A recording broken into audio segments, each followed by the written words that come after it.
जय श्री राम साथियों, कैसे हो? भगवान श्री राम की कृपा से आप सभी लोग स्वस्थ होंगे, प्रसन्न होंगे, आनंदित होंगे। आइए आज हम जानते हैं कि एक घर में कई लोग काम करते हैं, 8 घंटे, 12 घंटे, 16 घंटे नाइट लगा करके। पति भी काम कर रहा, पत्नी भी काम कर रही है, बच्चे भी काम कर रहे हैं, लेकिन फिर भी घर में आर्थिक स्थिति खराब रहती है। कोई न कोई बराबर घर में बीमार रहता है, कहीं न कहीं धन आपका बर्बाद होता रहता है। कभी आपने विचारा ऐसा क्यों हो रहा है? कभी सोचा आपने? सोचने की बात है। जैसे हमारे यहाँ बुजुर्ग माताएं कहती हैं कि दक्षिण को पैर करके बेटा ये मत लेटो, दक्षिण को मुंह करके ये काम मत करो, दक्षिण को मुंह करके वो काम मत करो। क्यों?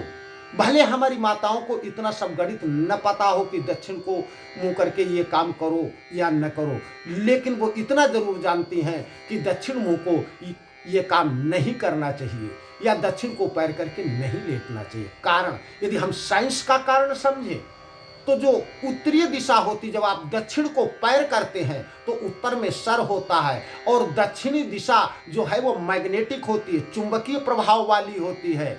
मैग्नेट मतलब आकर्षित करने वाला। और जब आप दक्षिण को पैर करते हैं, उत्तर को सर करते हैं, तो आपके शरीर का जो है वो ब्लड खींच करके ब्रेन में एकत्रित होने लगता है, और धीरे धीरे जब आप ज़्यादा दिन इस तरीके से लेटते हैं तो धीरे धीरे आपके सर में दर्द होना, सर में प्रॉब्लम रहना चालू हो जाता है, टेंशन रहना चालू हो जाती है, चिंता रहना चालू हो जाती है। और ज़्यादा दिन करते हैं तो आपको अनिद्रा की बीमारी हो जाती है, आपको सही से नींद नहीं आती, और जब सही से नींद नहीं आएगी तो आपका माइंड चिड़चिड़ापन करेगा, और चिड़चिड़ापन जब करेगा तो घर में लड़ाइयाँ और कलेश होना चालू हो जाएगा। इसी तरीके से दिशाओं का एक बहुत बड़ा महत्व होता है। कहते हैं ना, जिसकी दिशा खराब हो जाए उसकी दशा खराब हो जाती है। इसलिए जब भी आप घर मकान अपना बनवाते हैं तो किसी योग्य व्यक्ति को बुला करके पहले प्लाट को दिखवाएं और समझने का प्रयत्न करें कि हमको कहां पर क्या चीज बनवानी है।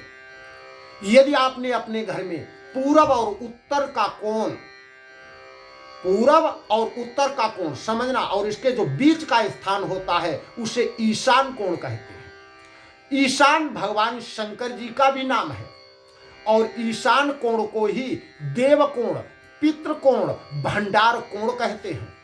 यदि किसी तरीके से इस कोण को, इस जगह को आपने अपने घर में अशुद्ध कर दिया है, आपने लैट्रिन बाथरूम बनवा दिया है, गंदे पानी का निकास कर दिया है, नाली बना दी है, तो ध्यान रखना आपके घर में धन की तो बर्बादी होगी ही होगी। आपके यहाँ कोई न कोई परमानेंटली धीरे धीरे बीमार रहना चालू हो जाएगा, और आपका धन व्यर्थ के कार्यों में लगना चालू हो जाएगा। आपके घर में कलेश का वातावरण रहना चालू हो जाएगा। आपके ऊपर इतना कर्ज हो सकता है कि आपको औने पौने दामों में वो जगह बेचनी पड़ सकती है। इसलिए आपसे निवेदन है कि अगर ऐसा आप निर्माण करा चुके हो और उसको ठीक करने की व्यवस्था नहीं है, अगर है व्यवस्था तो इसको अवश्य ठीक कराएं, और अगर नहीं है तो इन छोटे छोटे उपायों को आप अवश्य करें। आप छत के ऊपर उसी दिशा में, मतलब ईशान कोण में, पूरब और उत्तर के कोण में सुंदर पुष्प लगवाएं, लाल, पीले, सुंदर सुंदर से तुलसी का वृक्ष लगवाएं, फूलों के गमले इत्यादि रखें। और अगर आप इस कोण में पूजन कक्ष आपका है, यदि आप इस कोण में बैठ करके पूजन पाठ करते हैं तो ध्यान रखना आपके घर में बड़ी प्रसन्नता आने वाली है, बड़ा धन का संचार होने वाला है, आपके घर में आर्थिक स्थिति ठीक हो जाएगी। अगर वहां पर आप लाल बल्ब भी लगवा सकते हैं उस कोण में, यदि टैंक ही बना हुआ है, ऊपर कमरा बना हुआ है, तो आप इस कोण में मंदिर को अपने घर के लगा सकते हैं। धूप दीप नैवेद्य वहां करेंगे, पूजन पाठ करेंगे, तब कहीं हद तक आपका घर का काफी हद तक सही आ सकता है। यह आप उपाय जरूर करके देखें।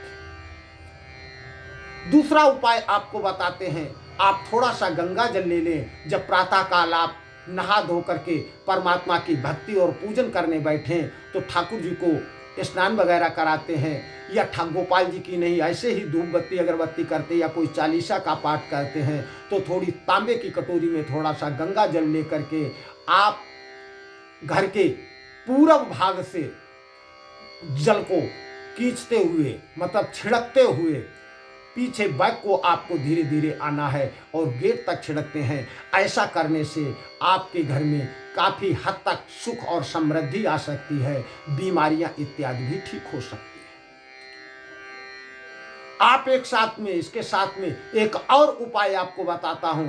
एक आप पानी वाला नारियल लें और पानी वाला नारियल लेकर के आप अपने घर पे इसको, जो कलश इत्यादि में नवरात्रों वगैरह में कलश से नहीं रखा जाता है, जो भूरे रंग का नारियल होता है, उसमें एक लाल टीका लगाएं, कलावा या माता की चुनरी उसके ऊपर लपेटने और अपने घर में फिर उसको नारियल को घुमाएं। ध्यान रखें, पहले पूर्वी दीवार में, फिर दक्षिणी दीवार में, फिर पश्चिमी दीवार में और फिर लास्ट में उत्तरी दीवार में, या यूं कह सकते हैं कि इसको क्लॉकवाइज घुमाना है, जैसे घड़ी की सुई घूमती है। और अपने इष्ट देवता, जिस देवता पर आपका विश्वास हो, जिस देवी देवता को आप मानते हैं, उससे प्रार्थना करते रहें कि हे परमात्मा, हमारे घर की बीमारियां, हमारे घर की दरिद्रता, हमारे घर की परेशानियां, हमारे घर की आर्थिक स्थिति को आपको ही सुधारना, हमारे घर पे जो भी विघ्न बाधाएं हों उनको परमात्मा आप ठीक करें। उस नारियल को घुमा करके सीधे उसको, अब ध्यान रखना, जब आपने उतार लिया है, सब जगह टच करा लिया, अब उस नारियल को घर पे नहीं रखना है, तुरंत उसको हाथ में ले करके कोई थैले वगैरह में डाल करके आप घर से बाहर चले जाएं। कोई मंदिर हो तो मंदिर में उसको चढ़ा दें और वहाँ पर प्रार्थना कर दें, हे परमात्मा, मैं अपने घर की सारी समस्या को यहाँ छोड़ करके जा रहा हूँ, अब मेरा घर ठीक हो जाए। अगर मंदिर नहीं तो किसी पीपल के नीचे चले जाएं, पीपल के नीचे भी रख करके यही बात बोल सकते।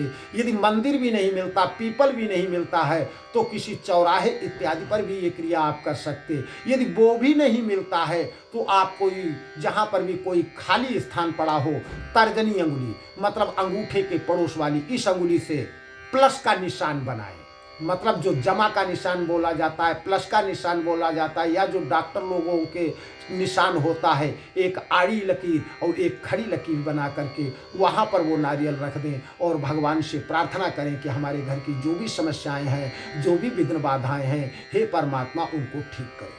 और ध्यान रखें, बिना पीछे मुड़े देखे आपको घर वापिस आना है और घर में घुसने के पहले आप हाथ पैर धुल लेंगे, अपने ऊपर जल को छिड़क लेंगे, उसी के बाद में घर में प्रवेश करेंगे। विश्वास करें कि आप यदि ऐसा करते हैं तो आपके यहाँ सुख शांति अवश्य आएगी, बीमारियां टलना, क्योंकि ये साइंस भी है। क्योंकि नारियल में जैसे चुंबक लोहे को खींचती है, बीच में कोई तार, कोई रस्सी कुछ नहीं बंधा होता खींचने के लिए, लेकिन वो मैग्नेटिक प्रभाव, चुंबकीय प्रभाव या आकर्षण प्रभाव के कारण खींचते हैं। वैसे ही नारियल में ऐसी शक्ति, आकर्षण शक्ति पाई जाती है कि जो आपके घर में निगेटिव ऊर्जाएं, चाहे वो हाय हो, नज़र हो, किसी का टटका टोना हो या कोई दैविक किसी प्रकार की परेशानी है, तो जब आप प्रार्थना करेंगे परमात्मा से तो आपकी समस्या अवश्य ही हल होगी।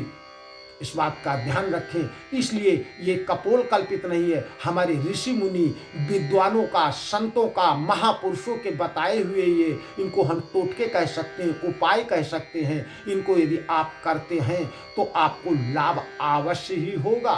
ध्यान रखना, और अपने घर के छत के ऊपर गमले लगवाना बिल्कुल न भूलें।